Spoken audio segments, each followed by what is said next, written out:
Shalom jemaat terkasih di dalam Tuhan, selamat datang dalam ibadah online Gereja Mawar Siaran Solo.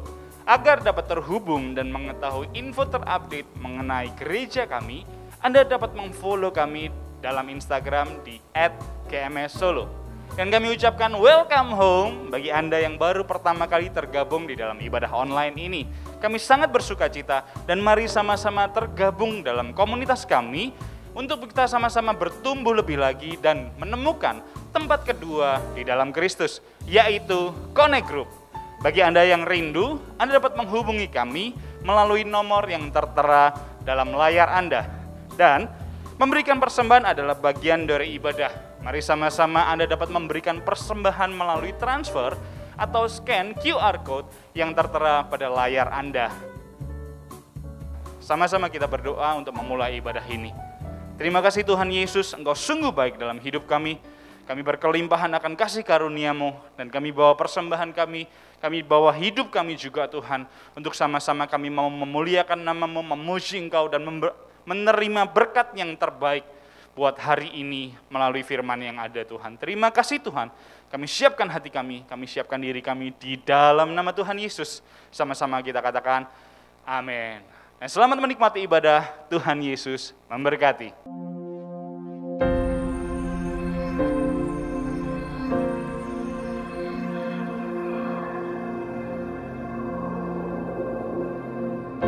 Orang yang suka memuji akan kuat roh doanya. Orang yang berdoa pasti berakhir memuji. Karena Allah bertata di atas pujian. Siapa memuji, Allah mengatasi hidupnya.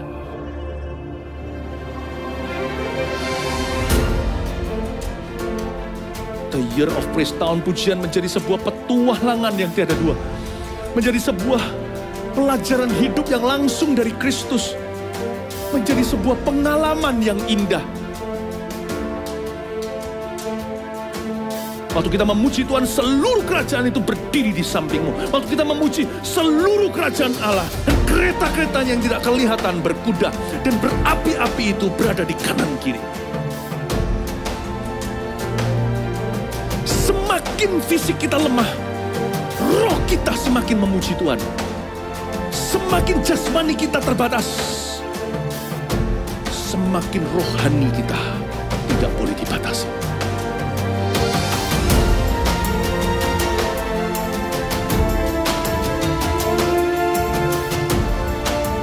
Welcome to the Year of Praise and Provision.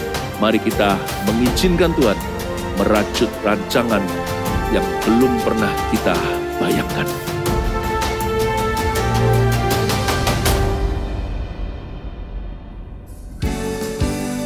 Mari berikan yang terbaik buat Tuhan Allah kita. Yang antusias katakan amin.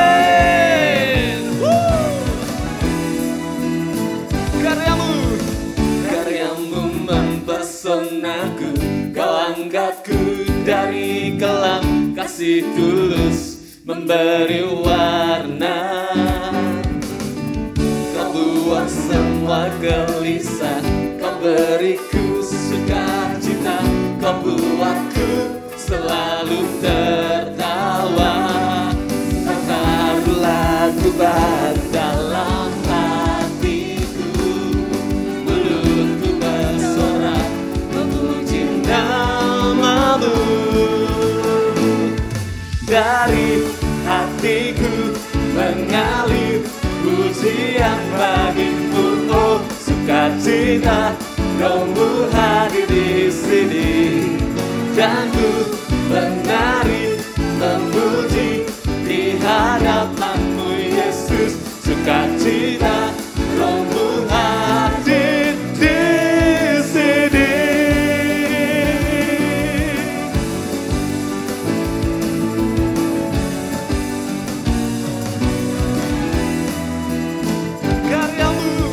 Karyamu mempesonaku, kau angkatku dari kelam, kasih tulus memberi warna.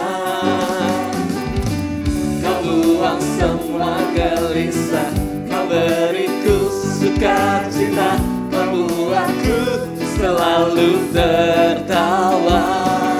Kau taruh lagu baru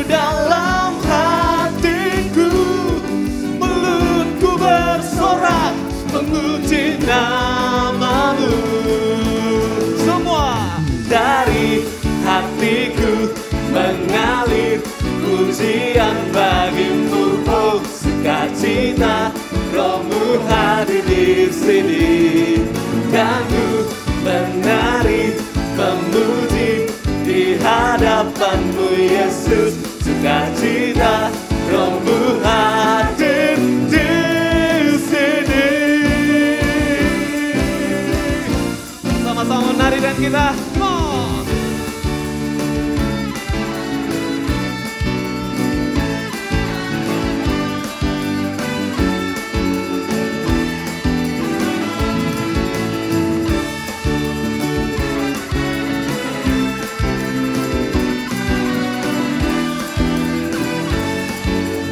lambaikan tanganmu dan nyanyikan.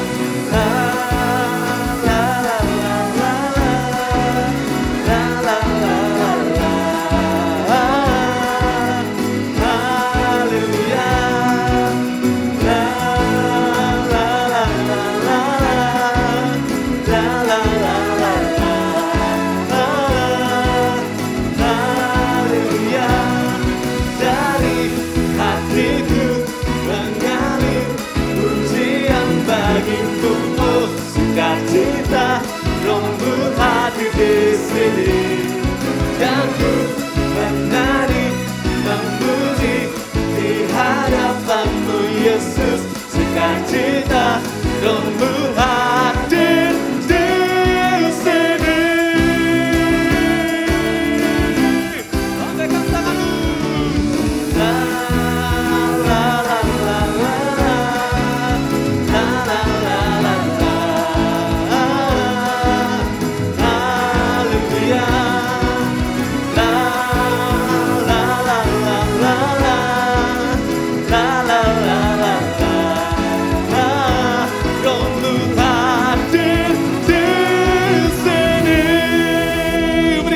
Suara yang terbaik buat Tuhan.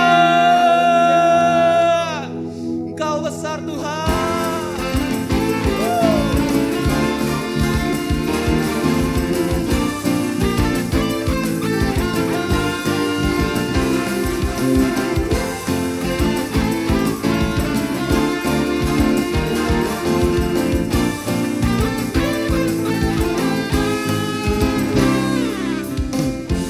Engkau Tuhan yang mulia, turun ke dunia, untuk tebus segala dosa.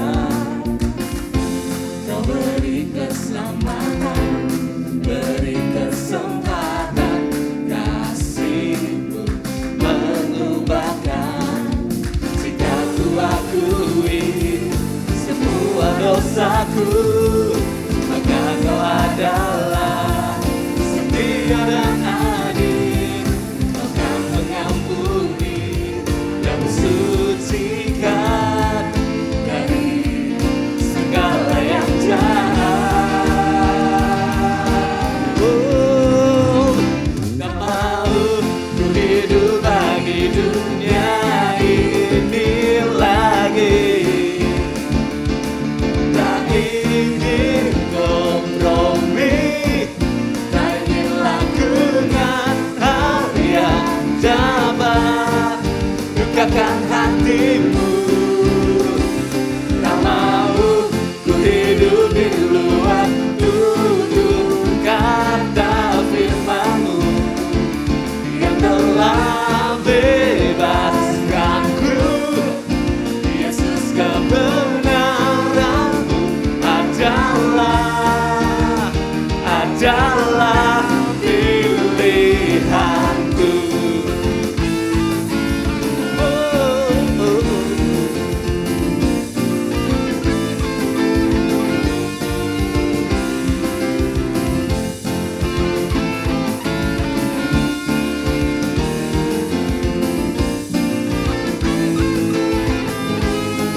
Nyanyikan Kau Tuhan, Engkau Tuhan yang mulia, turun ke dunia, untuk tebus segala dosa. Kau beri keselamatan, beri kesempatan, kasih-Mu mengubahkan. Jika ku akui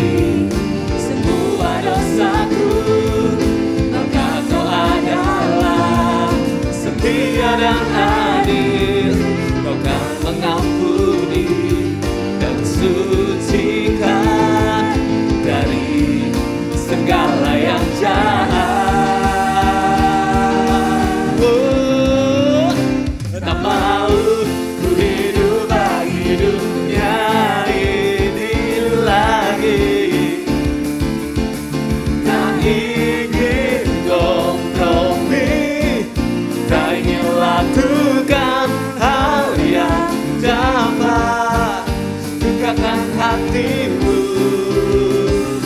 Tak mau ku hidup di luar tutur kata firman-Mu yang telah bebaskanku. Yesus, kebenaran-Mu adalah pilihanku.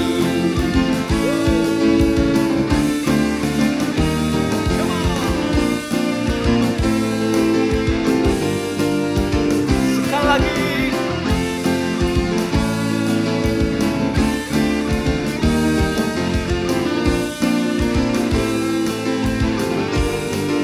Bersama-sama nyanyikan. Mau ku hidup bagi dunia ini lagi, tak ingin kompromi, tak ingin lakukan hal yang dapat dukakan hatimu.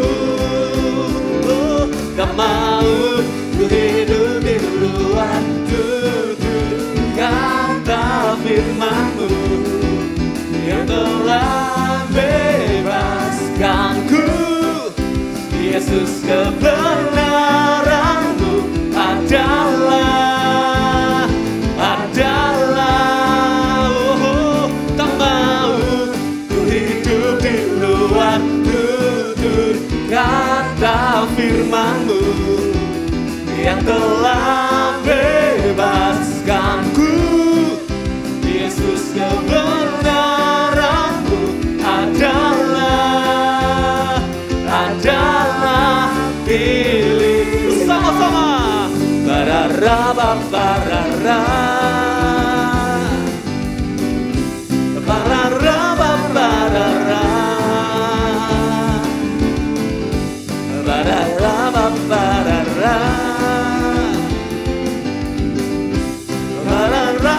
barara.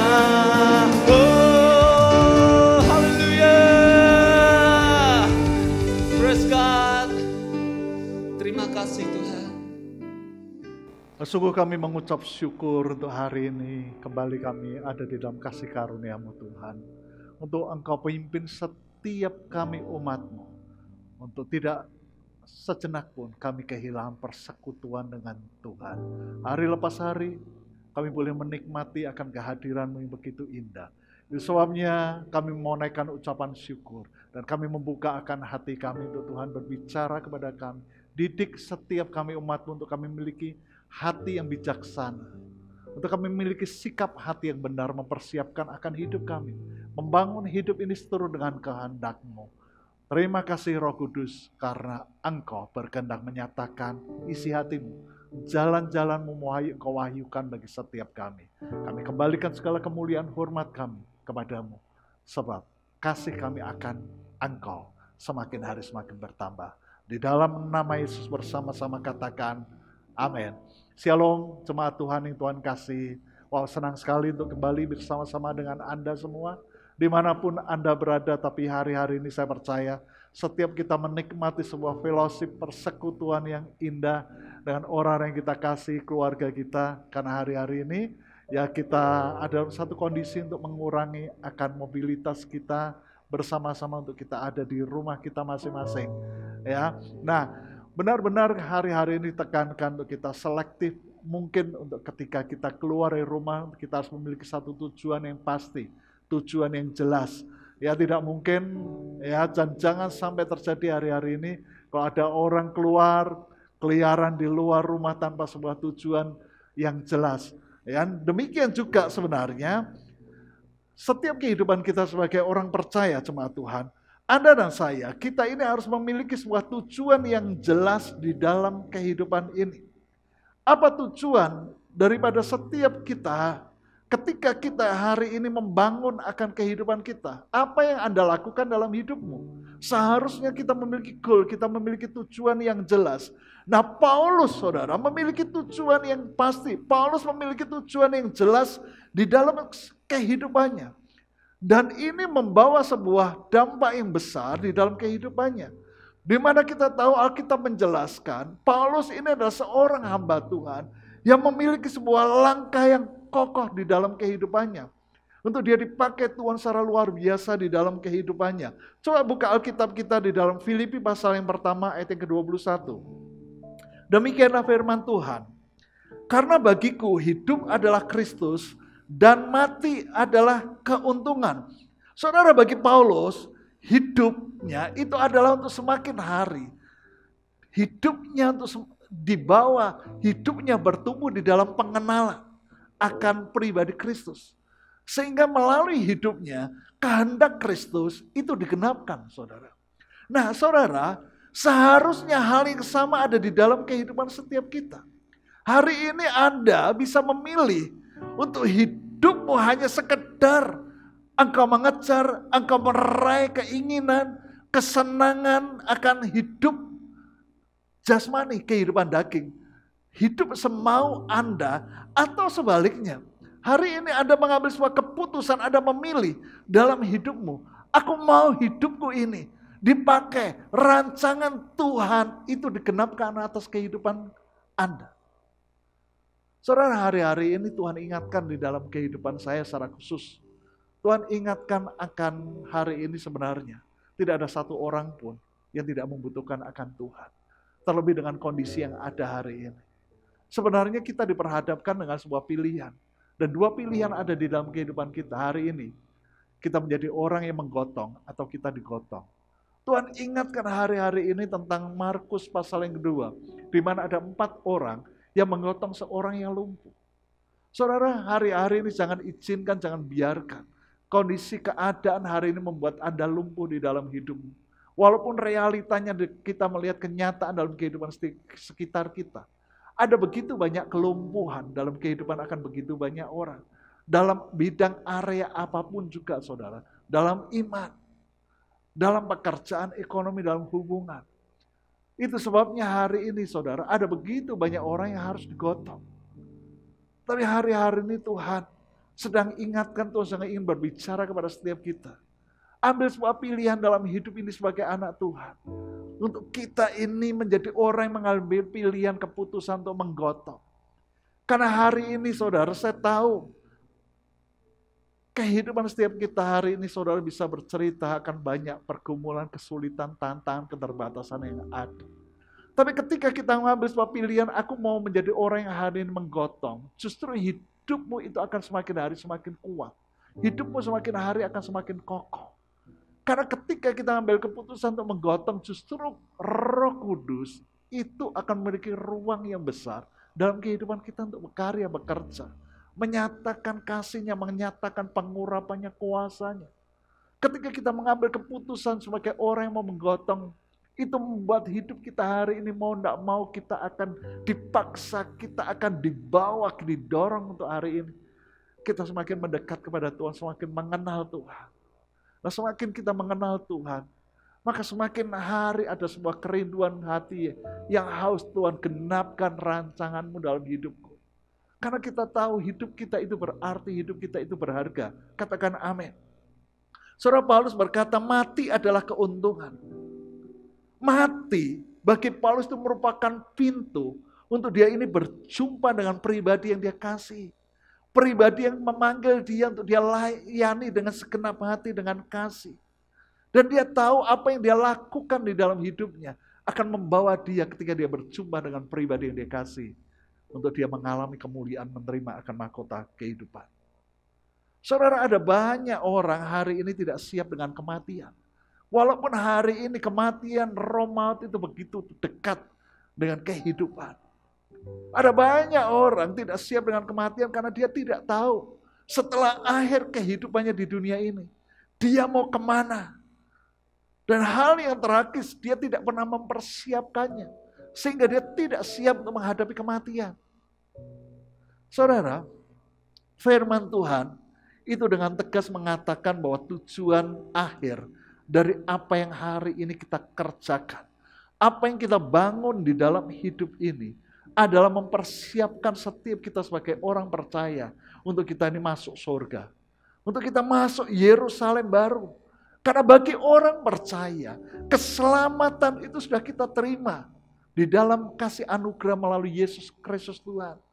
Itu sebabnya penting sekali untuk Anda dan saya, setiap kita sebagai orang percaya, kita mengerjakan keselamatan kita untuk hidup kita itu berkemenangan. Mengapa? Karena firman Tuhan menjelaskan kepada kita, meneguhkan akan apa yang hari ini kita bangun. Wahyu 21, coba kita lihat satu bagian firman Tuhan ini. Wahyu 21 ayat yang pertama sampai ke 8. Saya bacakan firman Tuhan ini buat setiap kita biar ini memberkati kita. Lalu aku melihat langit yang baru dan bumi yang baru. Sebab langit yang pertama dan bumi yang pertama telah berlalu. Dan laut pun tidak ada lagi.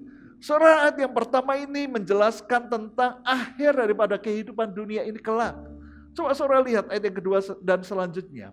Dan aku melihat kota yang kudus, Yerusalem yang baru, turun dari surga, dari Allah yang berhias, bagaikan pengantin perempuan yang berdandan untuk suaminya.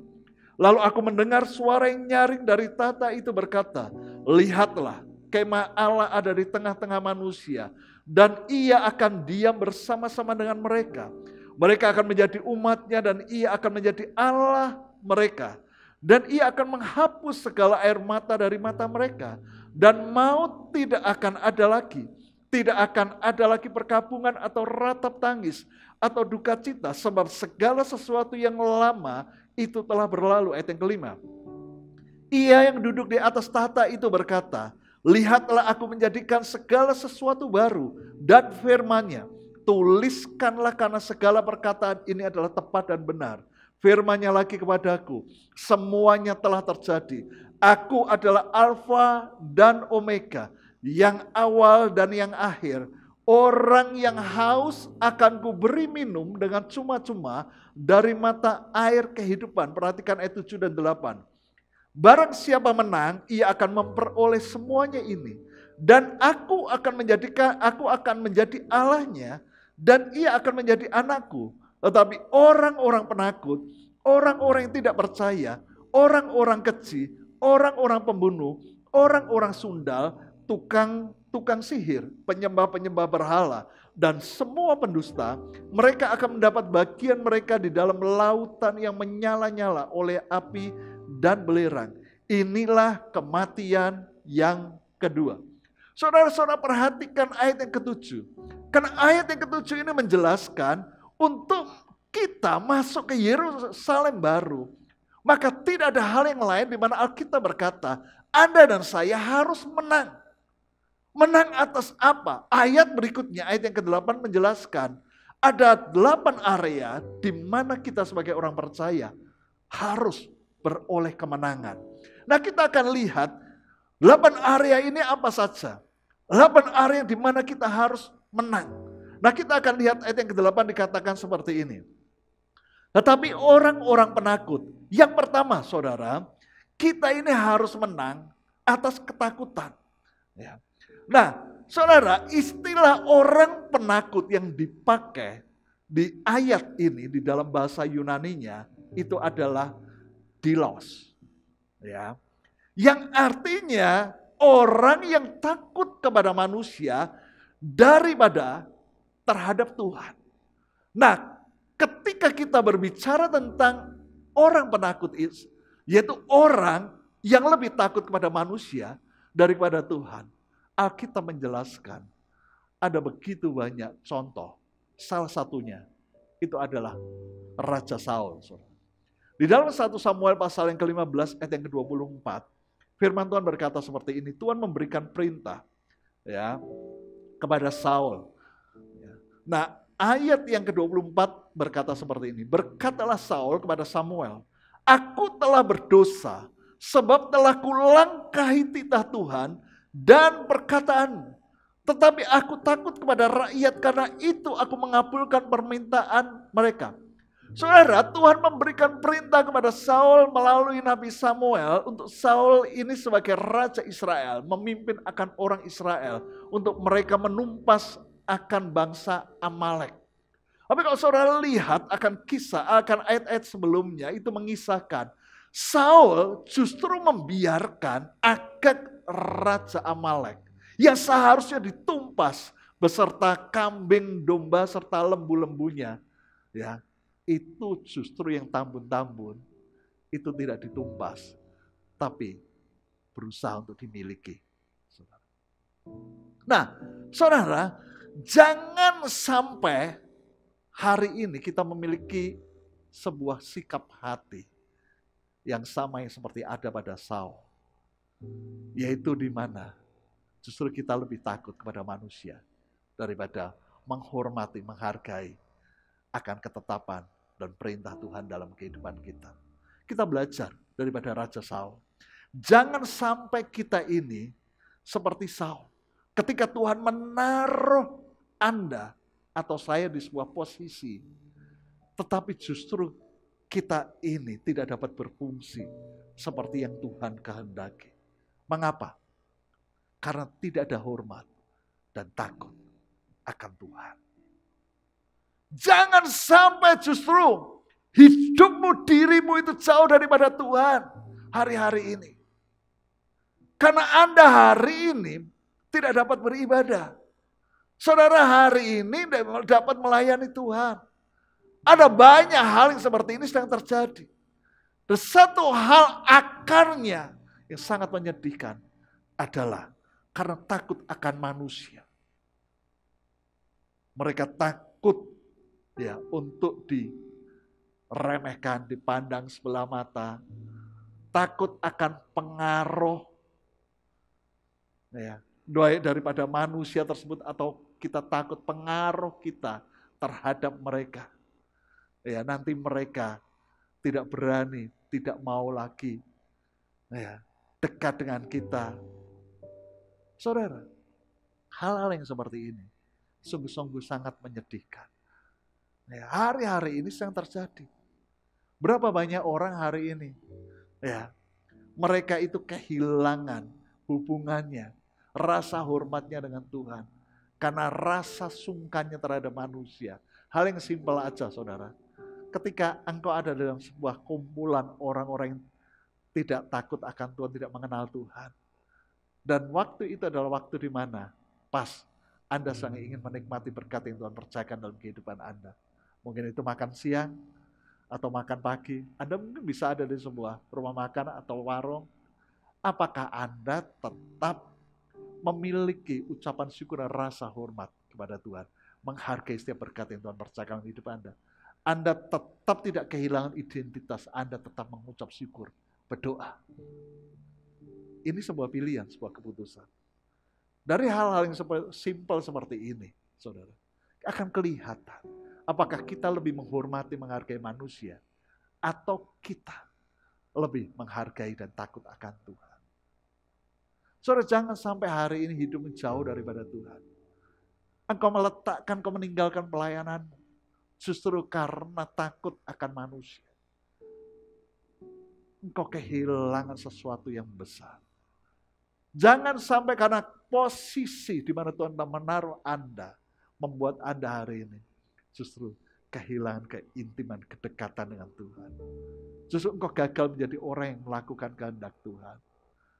Karena takut akan manusia, untuk engkau kehilangan apa yang sebenarnya justru Tuhan taruh di dalam kehidupanmu. Untuk Anda bisa lakukan sesuatu yang besar. Yaitu mengenapkan rancangannya. Yang kedua, saudara, Alkitab kita berkata dalam ayat yang ke-8, orang-orang yang tidak percaya. Soal yang kedua, area yang kedua di mana kita harus menang atas ketidakpercayaan.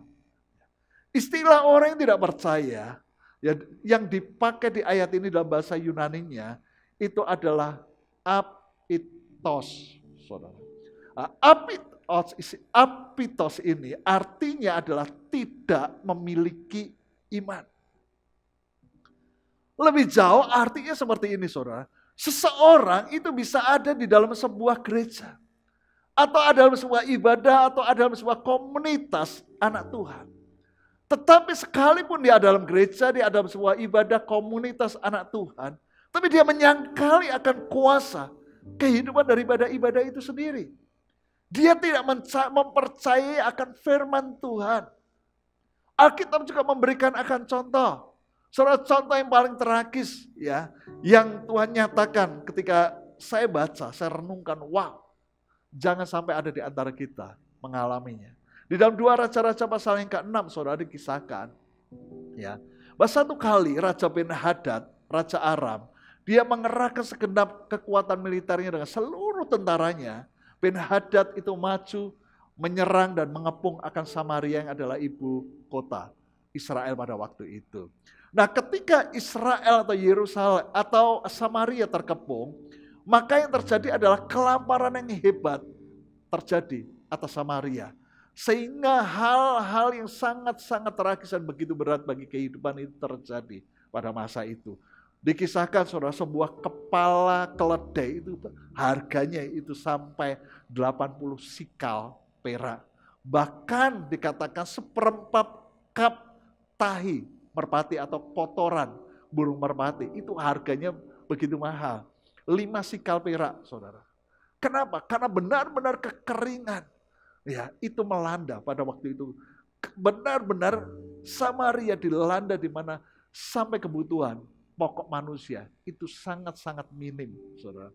Bahkan satu kali ketika Raja Israel sedang berjalan-jalan di atas tembok, saudara, datang seorang perempuan kepada dia, dan perempuan ini mengadukan akan masalah yang sedang dia hadapi kepada raja. Dia berkata, aku dan temanku, kami bersepakat untuk kami membuat sebuah keputusan, yaitu di mana kita ini bersepakat akan masing-masing kita sepakat akan menyembelih anak kami. Dan yang pertama yang disembelih adalah anakku terlebih dahulu, untuk kami makan bersama-sama. Tapi setelah anakku disembelih dan kami makan bersama-sama, giliran daripada dia harus menyembelih anaknya untuk dimasak, dimakan bersama-sama. Dia mengingkari kesepakatan yang dibuat. Dan ketika Raja Israel mendengar akan apa yang terjadi, dikatakan saudara, Raja Israel itu mengoyakkan jubahnya dan dia memakai kain kapur.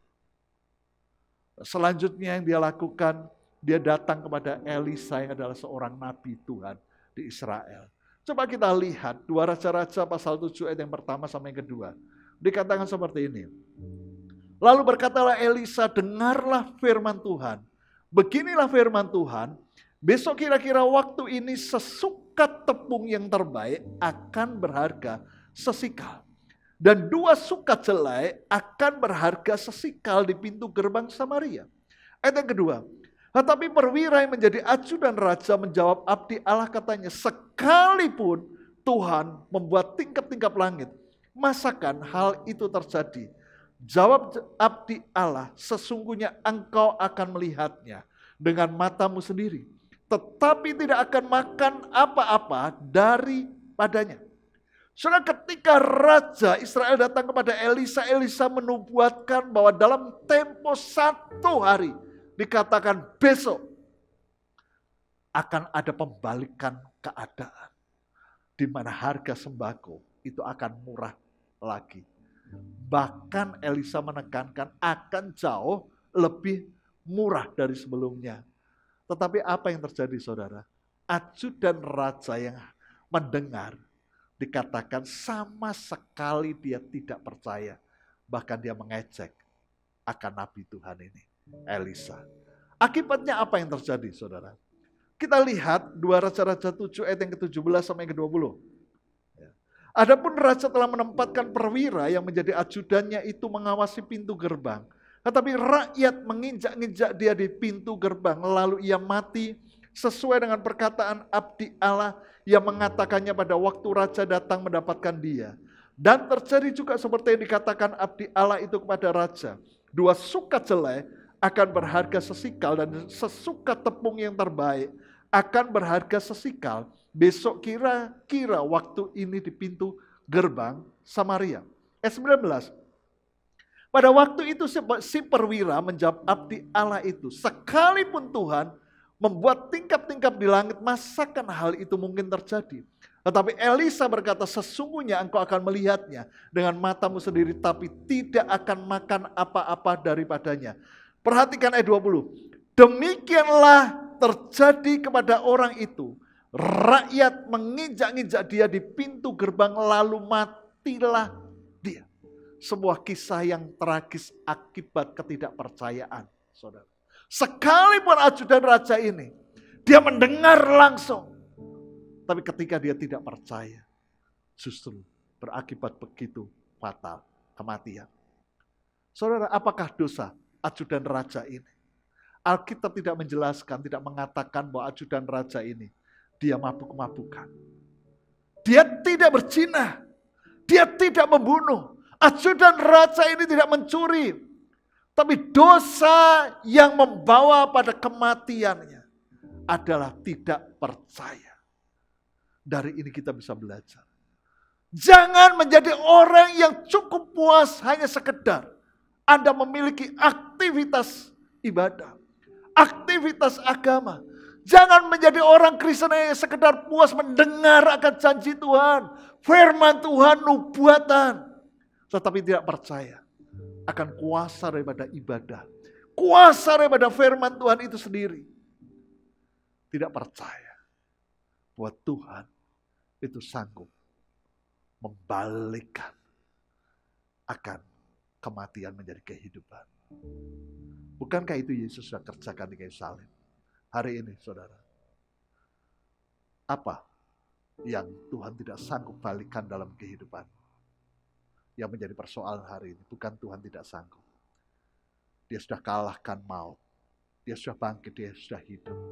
Yang menjadi persoalan, apakah engkau mendengar dan engkau percaya? Anda dan saya harus menjadi orang yang menang di area ini. Menang atas ketidakpercayaan. Katakan amin. Yang ketiga, saudara, kita harus menang dalam area apa? Kita harus menang dalam area atas kekejian. Saudara, definisi keji di dalam kamus bahasa Indonesia itu dikatakan sangat rendah.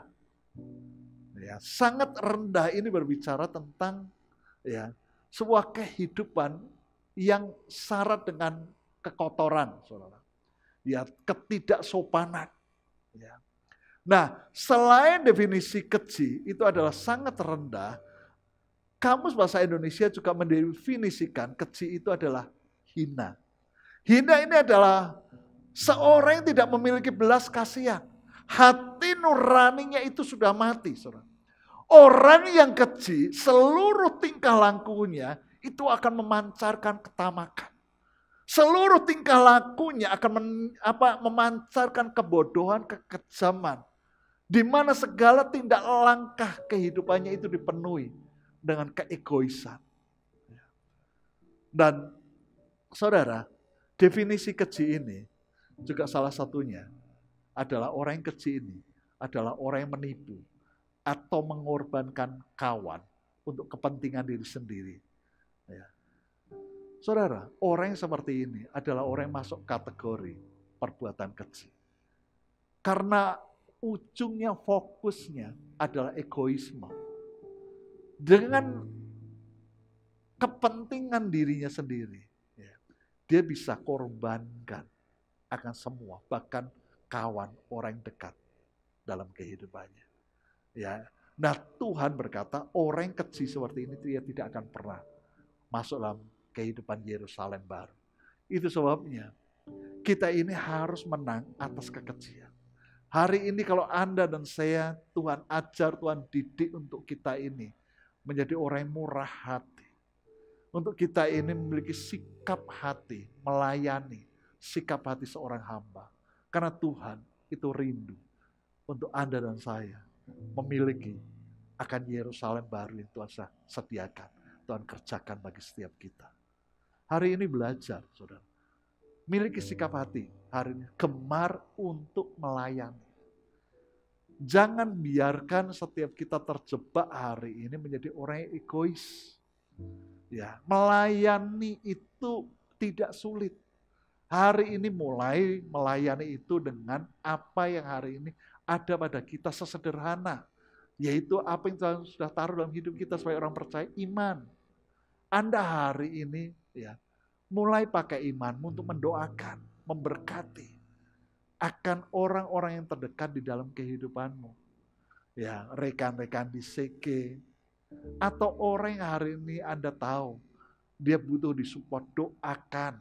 Mungkin mereka dalam keadaan bergumul, sakit. Doakan mulai dari hal ini, saudara. Maka kita akan belajar menjadi orang yang menang atas kekejian. Hidup kita orientasi, hidup kita tidak lagi kepada diri kita sendiri. Menjadi orang yang egois. Amin. Ya. Nah yang keempat saudara, hari yang keempat di mana kita harus menang adalah menang atas pembunuhan. Di mana firman Tuhan berkata di dalam ayat yang ke-8, di dalam Wahyu pasal yang ke-21 dikatakan seperti ini. Orang-orang pembunuh. Nah, saudara, menang atas pembunuhan di sini ada dua macam, saudara. Yang pertama itu adalah aborsi. Saudara, aborsi sesuatu yang hari ini, saudara, mulai dilegalkan dengan berbagai macam ya alasan, berbagai macam ya mereka katakan karena ini, karena pengetahuan medis ini. Tetapi hal yang sebenarnya di mana Alkitab katakan, aborsi atau pengguguran janin itu merupakan sebuah tindakan yang melawan kehendak Tuhan. Di mana Tuhan itu sudah menentukan kehidupan sejak masih di dalam kandungan. Artinya saudara, ketika seseorang mengandung, saudara, maka sebenarnya sudah ada benih kehidupan yang Tuhan tetapkan. Dan di dalamnya sudah ada rencana dan kehendak Tuhan yang mengikuti. Tuhan itu sudah meletakkan rancangannya atas setiap orang. Bahkan ketika dia masih ada di dalam kandungan akan ibunya. Dengan jelas sekali nilai ini, kebenaran ini Alkitab tekankan. Contoh, ya sebelum Nabi Yeremia lahir, Tuhan itu sudah memilihnya untuk menjalankan perannya yang istimewa. Tuhan sudah punya rancangan atas hidupnya untuk dia pakai. Nah coba lihat Yeremia pertama ayat yang ke-5. Firman Tuhan berkata seperti ini. Sebelum aku membentuk engkau dalam rahim ibumu, aku telah mengenal engkau, dan sebelum engkau keluar dari kandungan, aku telah menguduskan engkau. Aku telah menetapkan engkau menjadi nabi bagi bangsa-bangsa. Jelas sekali, Tuhan itu sudah punya rancangan, Tuhan sudah menetapkan, Tuhan sudah memilih, bahkan Tuhan katakan sudah menguduskan. Sejak Yeremia itu masih dalam kandungan akan ibunya. Sejak dia masih benih, janin ada dalam kandungan ibunya. Itu sebabnya, saudara, sebagai anak Tuhan hari ini, pegang akan prinsip kebenaran firman Tuhan ini. Aborsi itu pembunuhan. Dan firman Tuhan berkata, pembunuh itu tidak akan pernah mendapat bagian dalam kehidupan Yerusalem baru. Ya. Saudara, hari ini jaga kekudusan akan hidup Anda yang hari ini belum menikah. Buat setiap kita yang sudah menikah, mengucap syukurlah ketika Tuhan percayakan dalam pernikahan Anda. Ya, sebagai seorang istri, seorang wanita, Anda mengandung. Apapun keadaannya, situasinya, saudara, mulai berkati dengan ucapan syukur. Karena Tuhan sudah menaruh kehidupan dan Tuhan punya rencana atas anak yang Tuhan sudah percayakan dalam kandungan Anda. Atau kalau ada di antara Anda pernah jatuh dalam area ini, dosa ini, datang pada Tuhan. Aku bertobat. Tuhan, Dia adalah Allah yang memulihkan, yang berkehendak Bukan hanya dia mengampuni kita melalui pengorbanannya di atas kayu salib, tapi dia mau bawa kita untuk kita mengalami kemerdekaan atas kutuk daripada dosa pembunuhan, ya aborsi. Saudara, menang atas area pembunuhan ini, Alkitab juga menjelaskan, saudara, yaitu, saudara, ternyata firman Tuhan berkata di dalam 1 Yohanes 3 ayat yang ke-15, saudara, orang yang membenci, orang yang tidak mau mengampuni, ternyata dia adalah seorang pembunuh. Ya, 1 Yohanes 3 ayat yang ke-15 firman Tuhan berkata seperti ini. Setiap orang yang membenci saudaranya adalah seorang pembunuh manusia. Dan kamu tahu bahwa tidak ada seorang pembunuh yang tetap memiliki hidup yang kekal di dalam dirinya. Saudara mungkin ada berkata, aku tidak pernah membunuh manusia secara. Tapi apakah hari ini Anda menang terhadap dosa, kebencian yang ketika dibiarkan, maka itu bisa menjadi sebuah akar kepahitan. Bahkan Alkitab berkata, orang yang dikuasai kebencian, orang yang tidak mau mengampuni, itu adalah seorang pembunuh. Saudara, hari ini, setiap kita siapapun Anda dan saya, Anda hari ini tidak akan pernah lepas daripada hal-hal yang bisa membuat Anda hari ini amarah Anda dibangkitkan. Anda mulai ada rasa benci, tidak suka terhadap seseorang karena dia berlaku tidak adil terhadap Anda. Dia memperlakukan Anda dengan tidak adil. Tetapi keputusan tetap ada pada kita. Apakah kita akan membiarkan kebencian itu menguasai hidup kita sehingga kita ini dikuasai kebencian? Bahkan kita tidak lagi sanggup melepaskan sebuah pengampunan. Alkitab berkata di titik itu, maka dikatakan kita sebagai seorang pembunuh. Saudara, hari ini Anda dan saya kita tidak pernah bisa untuk kita ini tidak punya hari ini kita tidak punya kuasa untuk kita ini burung tidak terbang di atas kepala kita.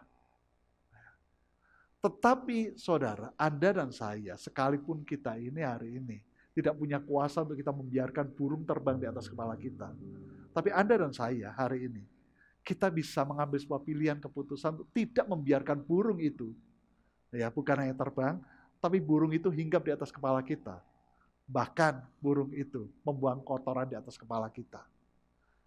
Anda dan saya bisa, hari ini kita punya keputusan untuk jangan sampai itu terjadi. Hal yang sama, saudara. Hari ini, ambil sebuah pilihan hari ini, keputusan. Aku mau melakukan firman Tuhan. Aku mau lepaskan pengampunan. Karena ketika Anda melepaskan pengampunan, Anda tidak membiarkan untuk hidup Anda dikuasai kebencian. Maka yang paling diuntungkan itu adalah Anda. Yang paling diuntungkan itu adalah kita. Karena kita akan menjadi orang yang menang. Kita akan menjadi orang yang akan diberkati Tuhan. Kita menjadi orang yang menerima bagian daripada apa yang Tuhan sudah tetapkan dalam hidup kita. Amin. Beri tepuk tangan yang terbaik buat Tuhan kita. Haleluya. Nah, saudara, yang keenam, kita harus menjadi yang kelima, kita harus menjadi orang yang menang. Atas area apa? Firman Tuhan katakan, orang-orang yang cabul. Artinya apa, saudara? Kita harus menang atas area percabulan, saudara. Istilah orang-orang sundal di ayat yang ke-8 di dalam Wahyu pasal yang ke-21 tadi, saudara. Itu di dalam bahasa aslinya, bahasa Yunani, dikatakan seperti ini, saudara. Pornos. Pornos ini artinya adalah pornografi. Nah, saudara, roh pornografi atau roh percabulan ini hari-hari ini sedang merajalela, saudara. Kalau kita lihat hari ini, di mana hari ini kita hidup, saudara, di kehidupan akhir zaman ini, semuanya itu begitu mudah, semuanya itu begitu terbuka dengan teknologi yang ada, saudara. Dan itu membuat apa? Sebuah pintu yang terbuka untuk hal-hal yang porno. Ya, itu bisa ada di dalam kehidupan seseorang dengan mudahnya. Tetapi satu hal, saudara. Firman Tuhan berkata, jagalah hatimu dengan segala kewaspadaan.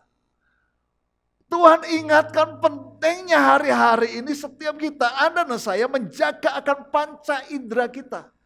Panca indera mata kita, ya telinga kita yang merupakan pintu masuk segala sesuatu ke dalam pikiran kita, hati kita.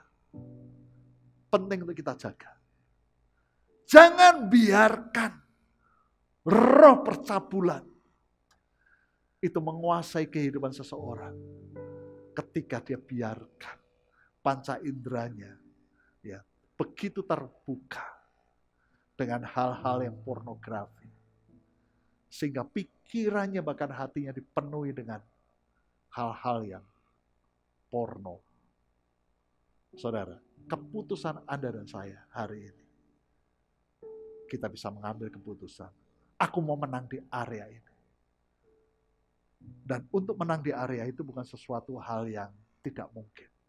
Karena Roh Kudus, Roh Allah, Roh yang kudus itu diberikan dan ada di dalam hidup kita.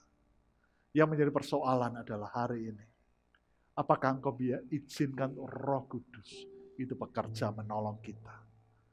Karena kita berkata, Roh Kudus tolong aku, pimpin aku. Dan kita mengambil bagian kita. Untuk kita ini menjaga panca indera kita, mata kita, telinga kita. Saudara, hari-hari ini Tuhan ingatkan, kita harus menang di area ini. Dan yang keenam, kita harus menang terhadap apa? Alkitab kita menjelaskan untuk kita ini menang atas praktek sihir. Saudara, sihir di ayat ini yang dipakai di dalam bahasa aslinya, bahasa Yunani itu ditulis dengan parmakos. Ya. Nah, parmakos ini sama dengan parmakeia. Nah, parmakeia ini memiliki arti pesona karena obat atau teler akibat obat. Dan ini mengacu kepada narkoba, saudara. Saudara, dari kata parmakeia ini, maka kita dapatkan kata farmasi dalam bahasa Inggrisnya. Nah, farmasi ini diartikan sebagai toko obat atau apotek. Nah, satu hal yang menarik sekali, di Wahyu pasal yang ke-18, ayat yang ke-23, di mana Wahyu 18 ini menjelaskan tentang kondisi keadaan di masa sulit, yaitu kehidupan akhir zaman. Ya, apa yang akan terjadi? Coba kita lihat. Ya, ini meneguhkan sekali. Wahyu 18 ayat yang ke-23b dikatakan seperti ini. Karena pedagang-pedagangmu adalah pembesar-pembesar di bumi. Oleh ilmu sihirmu, semua bangsa disesatkan. Nah, saudara, sihir di Wahyu 18 ayat yang ke-23 ini juga ditulis dalam bahasa aslinya sama dengan memakai kata parmakeia. Dari ini, maka gambaran yang kita dapatkan adalah pada hari-hari yang terakhir, masa kesukaran yang besar, di mana dunia ini akan dipenuhi oleh sihir, penyesatan, oleh obat-obatan narkoba, saudara. Yang di mana di dalamnya sabu, heroin, ganja, itu akan mengikat, menyesatkan akan begitu banyak bangsa-bangsa. Saudara, lihat aja hari ini apa yang terjadi di sekitar kehidupan, di mana hari ini kita tinggal. Ya, hari-hari ini ada begitu banyak orang disesatkan oleh sihir daripada obat-obatan narkoba ini, saudara. Nah, menang atas praktek sihir ini juga adalah menang terhadap praktek okultisme, yaitu telaah, ramal, yang hari ini saudara dikemas begitu rupa. Saudara, jangan biarkan hari ini, saudara, ada anak Tuhan atau ada di antara kita ini terjebak, terikat dengan praktek sihir okultisme. saudara. Ramal maupun telaah. Segala sesuatu yang di dalamnya, saudara, ada mantra, maka itu adalah okultisme. Nah, saudara, yang selanjutnya ayat yang ke-7. Kita harus menang terhadap area apa? Kita harus menang terhadap penyembahan berhala. Ya. Nah, saudara, kalau kita berbicara tentang berhala, maka berhala itu bukan hanya dalam bentuk patung. Berhala justru hari-hari ini itu ada di sekitar kehidupan kita, dekat dengan kita, bukan dalam wujud sebuah patung. Melainkan sesuatu yang lebih kita cintai dan kita dahulukan daripada Tuhan, itu berhala, saudara. Dan itu ada hari dekat dengan kehidupan setiap kita. Contoh, uang, materi, bahkan itu bisa pekerjaan, itu bisa hobi, bahkan itu bisa keluarga atau anak. Berapa banyak orang hari ini justru melalui apa yang Tuhan ingin percayakan dalam hidupnya, berkati akan hidupnya, supaya itu membuat kehidupannya jauh lebih maksimal untuk dia hidup dengan penuh ucapan syukur, melihat dan mengalami kebaikan Tuhan. Justru itu menjadi berhala di dalam hidupnya, karena dia memiliki kapasitas sikap hati yang tidak benar dan dia tidak siap untuk diberkati. Justru berkat itu yang harus membawa dia semakin dekat mengucap syukur kepada Tuhan. Dia tempatkan lebih daripada pribadi sumber berkat itu sendiri. Saudara, kita harus menjadi anak Tuhan yang hari ini menang atas penyembahan berhala.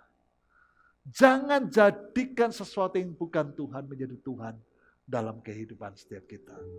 Amin. Ya, yang terakhir, yang ke-8, saudara, kita harus menang atas dusta. Saudara, Alkitab kita menjelaskan ada 2 macam dusta. Ya, yang pertama, ya orang tahu dusta itu apa? Berbohong. Ya. Nah, saudara, berbohong itu kalau tidak cepat diselesaikan, maka itu akan ditutup dengan kebohongan berikutnya. Dan akibatnya itu bisa membawa kepada sebuah kutuk, kehancuran. Ini terjadi di dalam kehidupan akan Gehazi. Ya. Nah, coba kita lihat 2 Raja-Raja 5 ayat yang 25 sampai yang ke-27. Firman Tuhan berkata seperti ini. Baru saja Gehazi masuk dan tampil ke depan tuannya, berkatalah Elisa kepadanya, "Dari mana Gehazi?"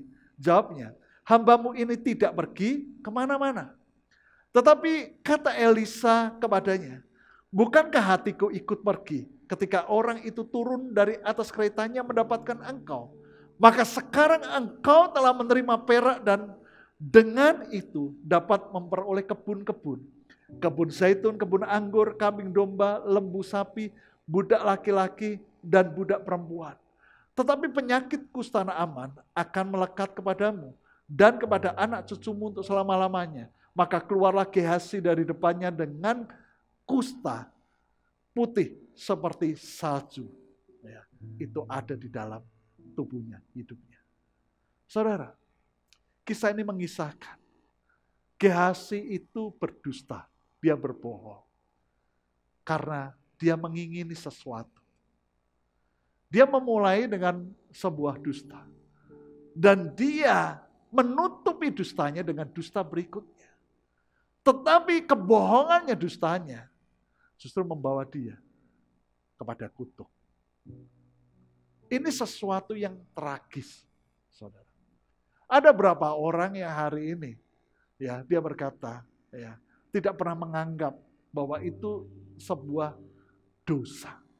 Itu sesuatu, berbohong itu sesuatu yang akan membawa dia kepada kehancuran. Sehingga dia dengan mudah dia berbohong. Tetapi ketika dia sudah berbohong, berdusta, maka hal berikutnya akan memaksa dia untuk dia menutup dengan dusta berikutnya. Dan itu membuat dia menjadi seorang yang tidak bisa dipercaya. Dan bukan hanya itu, hidupnya ada di dalam sebuah kutuk kehancuran. Bukan hanya identitasnya, tetapi juga kehidupannya, mata pencariannya, ya, Masa depannya berapa banyak orang hancur. Ada di dalam kutuk kegagalan, kutuk kehancuran. Akibat daripada bohong. Ya. Firman Tuhan katakan tuh kita ini berkata ya jika ya, tidak jika tidak. Ya kita berkata tidak jika memang tidak. Ya. Jangan ditambahkan. Ya. Kita berkata apa adanya. Ya. Nah, saudara, yang termasuk menang atas dusta itu adalah munafik. Ya, munafik itu adalah seorang yang perbuatannya tidak sesuai dengan apa yang diucapkan. Munafik itu berarti penuh kepalsuan atau kepura-puraan, saudara. Nah, saudara, hidup dalam kemunafikan ini adalah tanda seseorang tidak pernah sungguh-sungguh bertobat. Hidup dalam kemunafikan itu adalah tanda seseorang itu tidak memiliki hati yang takut akan Tuhan. Itu sebabnya Tuhan Yesus itu mengecam dan menegur dengan keras orang-orang Farisi, ahli-ahli Taurat. Ya. Kenapa? Karena orang-orang Farisi ini, ahli-ahli Taurat ini adalah orang-orang yang selalu memperkatakan firman Tuhan. Dia memiliki begitu banyak pengetahuan firman Tuhan. Dia gemar memperkatakan firman Tuhan. Dia mengajar orang lain, tetapi dia sendiri tidak pernah melakukan apa yang mereka ajarkan. Hari-hari ini saudara, kita ini harus bertumbuh di dalam firman Tuhan. Tapi selain kita bertumbuh dalam firman Tuhan, untuk kita ini memiliki pengetahuan, mengerti firman Tuhan, mengizinkan untuk Tuhan berbicara kepada kita. Melalui firman Tuhan menjadi rema dalam hidup kita. Satu hal yang tidak kalah pentingnya. Belajar, lakukan, praktekkan. Anda dan saya harus belajar. Ada kalanya ketika kita belajar, kita gagal. Tetapi justru disinilah pertumbuhan iman kita. Itu akan terjadi. Ketika kita gagal, kita memulai, kita lakukan lagi. Kita berkata, Roh Kudus tolong aku. Maka yang terjadi kita bukan hanya bertumbuh dalam iman kita. Tapi kita bertumbuh di dalam kehidupan kita. Ya, ada buah di dalam kehidupan kita. Yang akan bisa dipetik, dinikmati oleh begitu banyak orang. Orang berkata, hidupmu kok berubah? Karena kita menjadi orang yang mau melakukan firman Tuhan. Ya. Saudara, 8 area ini adalah 8 area yang dimana kita harus menang. Anda dan saya hari ini, saya percaya setiap kita hari ini, kita akan bertumbuh menjadi anak Tuhan. Yang Tuhan akan bawa untuk kita memiliki sebuah kehidupan yang indah. Bukan hanya kehidupan kita hari ini, tetapi Tuhan menyediakan Yerusalem yang baru. Kita bisa memandang dengan iman kita. Wow, begitu indahnya hari ini. Sebuah kehidupan yang Tuhan percayakan dalam kehidupan kita yang kita bangun. Amin. Mari kita datang kepada Tuhan. Sungguh kami bersyukur, kami berterima kasih buat kasih karunia-Mu. Karena Engkau menyelamatkan kami, memilih kami. Dan Engkau tidak pernah membiarkan kami bergumul, berjuang seorang diri. Tapi kami bersyukur buat Roh Kudus-Mu yang Kau berikan di dalam kehidupan kami. Pribadi yang begitu setia. Kami rindu semakin mengenal-Mu, mengasihi-Mu Tuhan. Lebih lagi terima kasih Tuhan. Haleluya. Yesus Tuhan ditinggikan, dimuliakan dan naik ke surga. Dia berikan Roh Kudus-Nya, menguatkan dan menolong selalu. Sungguh ku rindu bersekutu denganmu selamanya. Allah Roh Kudus, Allah Roh Kudus, jamah hatiku dengan urapan-Mu. Rindu selalu dekat dengan-Mu, tinggal di hadirat-Mu.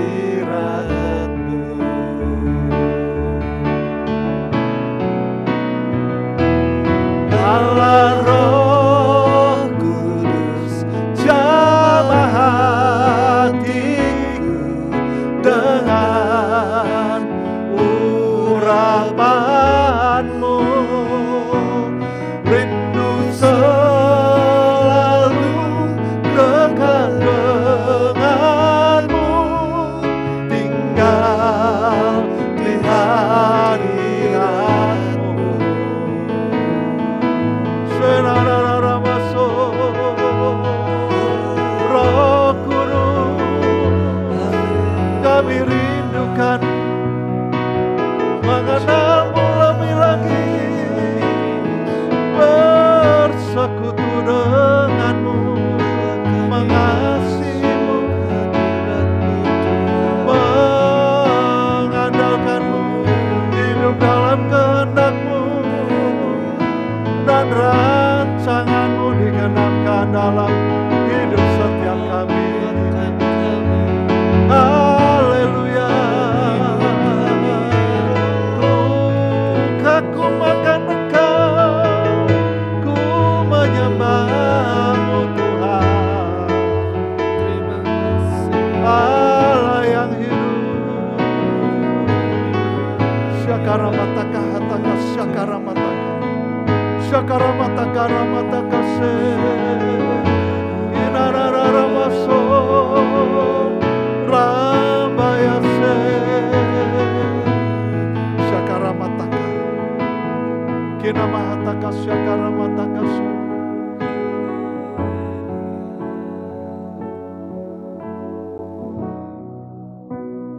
Saudara, hari ini di dalam perjalanan kehidupan iman kita hari ini,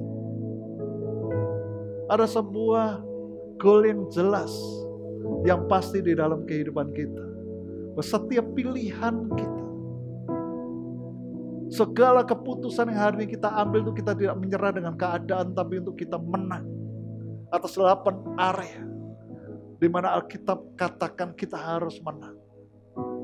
Dan hari ini kita perjuangkan di dalam kasih karunia, di mana kita mengizinkan Roh Kudus mendidik kita, memimpin kita, mengajar kita menjadi orang-orang yang hari ini terlatih dan menang, menjadi orang yang kuat, yang tidak pernah menyerah dengan kelemahan, membawa setiap kita hari ini semakin dekat dengan tujuan, goal, dan penyediaan yang Tuhan sediakan dalam kehidupan setiap kita.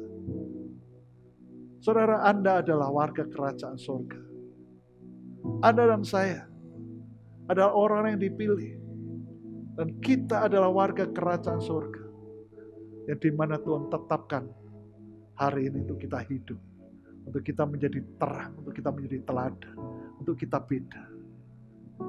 Itu sebabnya hari ini jangan pernah berkata sulit, jangan pernah berkata hari ini berat. Berat mungkin, tetapi Tuhan itu setia, Dia berikan Roh Kudus-Nya dalam kehidupan untuk memastikan hari ini kau tidak akan pernah bisa dikalahkan oleh setiap kelemahan dan oleh dunia ini. Hari ini, kalau ada di antara Anda, hari ini engkau jatuh, atau hari ini engkau mau menyerah dengan kelemahan, hari ini ambil keputusan. Tuhan, aku mau bangkit. Aku mau menjadi orang yang menang. Saudara, hari ini sadari, Anda dipanggil, ditentukan hari ini untuk menang. Keputusanmu hari ini itu akan membawa engkau berkemenangan. Mari hari ini ambil sebuah pilihan di dalam hidupmu. Bangkit kembali. Kalau hari ini adalah orang yang sedang menyala-nyala di dalam Tuhan, hari ini terus kobarkan roh. Terus berlari semakin kencang. Pastikan sama seperti Paulus, dia memiliki tujuan yang pasti dalam hidupnya. Mengenal semakin dekat, semakin berbuah di dalam Tuhan. Dan itu adalah Anda. Mari saya ingin berdoa buat setiap kita hari ini. Hamba berdoa buat setiap anak-Mu Tuhan. Setiap kami orang-orang yang percaya hari ini datang kepada Tuhan. Hari ini kembali kami diteguhkan, dikuatkan Tuhan. Tidak ada kata menyerah di dalam kehidupan kami. Karena kami tidak pernah bergumul seorang diri, tapi Roh Kudus sudah ada di dalam kehidupan kami. Roh Kudus jaminan untuk hari ini kami tidak akan pernah gagal. Untuk kami hari ini tetap menang. Bahkan hari ini kami semakin kuat. Karena Roh Kudus, Engkau adalah pribadi yang mengajar kami menjadi orang yang cakap. Meraih kemenangan demi kemenangan, karena kemenangan itu sudah ada di dalam kehidupan kami. Karena Engkau adalah pribadi yang berkemenangan, yang tidak akan pernah ditaklukkan oleh kelemahan, bahkan oleh dunia ini. Karena Engkau adalah pribadi yang sudah bangkit. Terima kasih Tuhan hari ini, biar kekuatan yang dari Tuhan itu dilimpahkan dalam kehidupan akan umat. Sukacita, gairah untuk terus kami mengejar, bagian kami di dalam Engkau Tuhan. Allah Roh Kudus, jamah hatiku dengan urapan-Mu. Sama umat-Mu Roh Kudus, rindu selalu dekat dengan-Mu, tinggal di hadirat-Mu. Rindu selalu dekat dengan-Mu, tinggal di hadirat-Mu. Rindu selalu dekat dengan-Mu, tinggal di hadirat-Mu.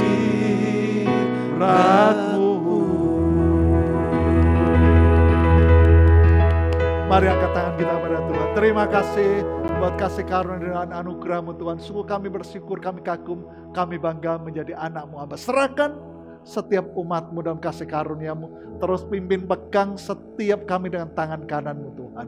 Dan Engkau melindungi, membungkus setiap umat-Mu, orang-orang yang mereka kasih, semua area kehidupan umat-Mu dengan darah-Mu. Sebab mereka adalah orang-orang yang sudah Engkau tentukan untuk mereka mencapai garis akhir. Untuk mereka masuk ke Yerusalem baru. Itu sebabnya Engkau mengedahkan tangan-Mu oleh karena kasih karunia-Mu untuk Engkau memberkati akan setiap umat-Mu. Terimalah berkat daripada Allah Bapa, kasih sayang anugerah besar Yesus Kristus Tuhan yang sudah mati dan bangkit untuk memberikan kemenangan kepada setiap Anda. Dan berkat-Nya tercurah di dalam kehidupan-Mu karena Roh Kudus mengajar Engkau menjadi orang-orang yang cakap, orang-orang yang akan menjadi berkat dan terang, orang-orang yang akan mengerjakan perkara-perkara besar dimanapun Tuhan menempatkan akan Engkau. Jadilah berkat, jadilah terang sampai kesudahan zaman. Di dalam nama Yesus bersama-sama katakan amin. Tuhan Yesus memberkati setiap kita. Amin. Ku percaya mujizat-Mu pasti terjadi, sebab tiada yang tak mungkin bagimu.